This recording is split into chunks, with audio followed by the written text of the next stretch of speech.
என்னதான் 10 லட்சம் 20 லட்சம் 30 லட்சம் எவ்வளோ செலவு பண்ணாலும் கர்த்தர் நினைத்தால் மட்டுமே சுகம், இல்லைனால் சுகம் கிடைக்காது. இன்னைக்கு நம்ம நினைக்கிறோம் அப்படின்னா தேவனுடைய மிக மிக மிக மிக மிக மிக மிக மிக பெரிய கிருபை தான் நம்ம இன்னைக்கு உயிரோட இருக்கிற, சுகத்தோடு இருக்கிறது.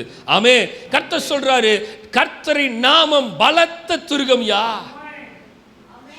நீ நீதிமான் அதற்குள் ஓடி சுகமா இருக்கணும். கர்த்தர் விரும்புகிற பாதுகாப்பு சுகம்.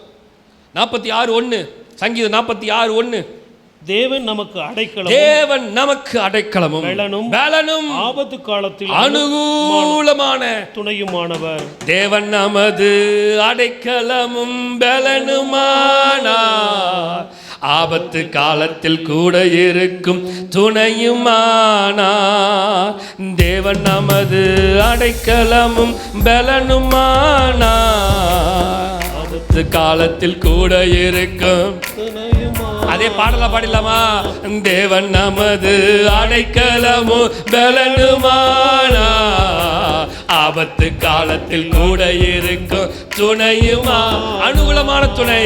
பூமி நிலை மாறி மலைகள் நடுங்கினாலும், பூமி நிலை மாறி மலைகள் நடுங்கினாலும் பயப்பட மாட்டேன், நான் பயப்பட மாட்டேன், பயப்பட மாட்டேன், நான் பயப்பட மாட்டேன்.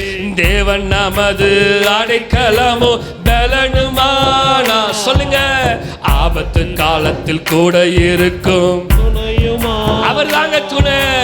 தேவன் நமது அடைக்கலமோ, ஓ எஸ் க்ளோரி, ஆபத்து காலத்தில் கூட இருக்கு துணையுமானார். சத்தமா ஆமென். தேவன் மட்டுமே எனக்கு அடைக்கலம், அவர் தான் எனக்கு ஆபத்து காலத்தில் துணை. அவர் இல்லை என்றால் எல்லா ஆபத்தும் என்னை அட்டாக் பண்ணும். ஆனால் ஆபத்து நெருங்காமல் என்னை பாதுகாத்துக் கொள்கிறது.